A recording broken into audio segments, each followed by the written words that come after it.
You know, life has this funny habit of repeating the same lesson until we finally stop and go, okay, maybe it's me. That's exactly what happened to Emma Collins, someone who looked like she had her life together, at least from the outside. New city, new apartment, new job, a fresh start, right? Well, not exactly. Today, we're diving into Emma's journey, how she accidentally stumbled into emotional growth, what she learned along the way, and how all of this can help us build a calmer, more grounded version of ourselves. Stick around, because this isn't just Emma's story. It's a story many of us can see ourselves in. When Emma moved to Denver, she thought she was stepping into her real adult life. The city was vibrant, her apartment was sunny, and her job felt like a genuine step forward. She was ready to leave behind the drama and start over. But within a couple of months, she found herself trapped in a frustrating loop. The same thing kept happening: arguments, misunderstandings, and that awkward, simmering tension. It followed her everywhere at work, with new friends she was trying to make, even on dates that started with so much promise. She'd replay conversations in her head, wondering where they went wrong. A casual comment from a coworker would feel like a personal attack. A friend canceling plans would feel like a deep rejection. A date not texting back immediately would send her spiraling. It was exhausting.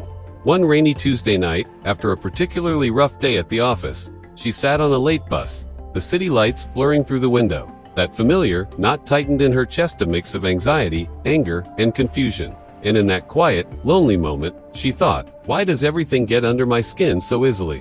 Why do I react like this? Why does it all feel so personal? She didn't know it yet, but that bus ride, that one moment of raw honesty with herself, was the start of something big. It was the first crack in the wall she'd built around herself. A few weeks later, after some hesitant research, Emma walked into the office of Dr. Rivera, psychologist. With the calmest voice in the world, and a talent for asking questions that landed way too close to home. Emma spent the first couple of sessions talking about everyone else: her demanding boss, her flaky friends, her confusing dating life. She laid out all the evidence for why her frustration was justified. Dr. Rivera listened patiently, nodding, never judging. Then, in one session, after Emma finished venting about a work conflict, Dr. Rivera gently said, "Emma, just because something feels uncomfortable doesn't mean you're in danger." That one line stayed with Emma. It echoed in her mind on her drive home, while she made dinner, as she lay in bed. Uncomfortable doesn't mean danger. For the first time, she considered that her intense emotional reactions might be an overreaction, that her internal alarm system was going off for fires when it was just smoke. And so she started paying attention, not just to what others were doing, but to her own reactions. She became a detective of her own emotions. Why did she snap when her manager gave her feedback? Why did she shut down completely when a friend disagreed with her?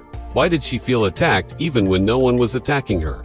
Over time, with Dr. Rivera's guidance, she began to see her patterns clearly for the first time. It was like finally getting the right prescription for glasses. The blurry, confusing world of her own feelings started coming into sharp focus. Her first real challenge came during a tense conversation with someone she was dating. They were discussing future plans, and a misunderstanding sent a jolt of anxiety through her. Old Emma would have immediately gone on the defensive. She would have raised her voice, or maybe just shut down completely and walked out mid-sentence, slamming the door behind her. That was her go-to move: fight or flight. But this time, new Emma did something different. She felt the anger and fear rising, that familiar hot flush. But instead of letting it take over, she paused. She took a slow, deep breath, anchoring herself in the moment. And then she said, "I'm feeling really angry right now, and I need a minute." That alone was huge. Just naming the emotion, without blaming him, was a massive step. And the surprising part: he didn't freak out. He didn't get defensive. He didn't walk away. He just looked at her, his own expression softening, and said, "Okay, I hear you." And after that minute, they talked. Really talked. Without yelling, without shutting down, without trying to wound each other. That's emotional maturity in action. It's not about pretending you don't feel things. It is about learning how to stay present with yourself and the other person while you feel them, and then communicating that feeling instead of acting it out. It was a tiny moment, but for Emma, it felt like a superpower. As Emma continued her work with Dr. Rivera, she had another realization, one that sounds incredibly simple but is profoundly powerful. Other people, Dan T., think like you. They don't process information the way you do. They don't react like you, and they definitely don't read your mind. Shocking, I know. Emma had spent her whole life assuming that her internal experience was universal, If she felt hurt by a comment, she assumed the other person's intention was to hurt her. If she needed space, she assumed others would magically know and give it to her. She started to practice a new skill: curiosity.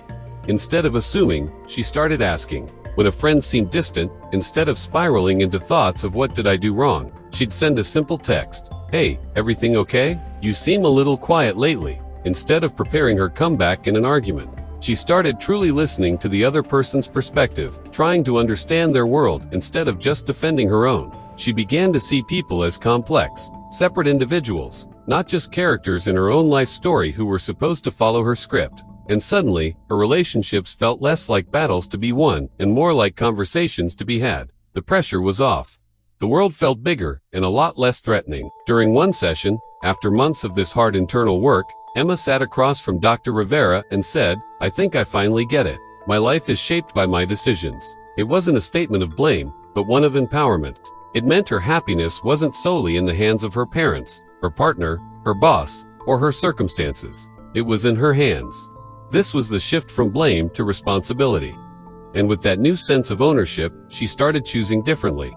She started saying no to things she didn't want to do, without feeling overwhelmed by guilt. She began setting boundaries with friends and family, not as walls to keep them out, but as fences to protect her own well-being. She learned to lovingly let go of relationships that consistently drained her, recognizing that not everyone is meant to be in your life forever. Most importantly, she started taking responsibility for her part in conflicts, her tone, her assumptions, her reactions, but crucially, she stopped taking responsibility for everyone else's. She couldn't control how other people felt or acted, and that was okay. It didn't make life easier overnight. It just made it clearer. The path forward wasn't simpler, but at least now, she was the one holding the map.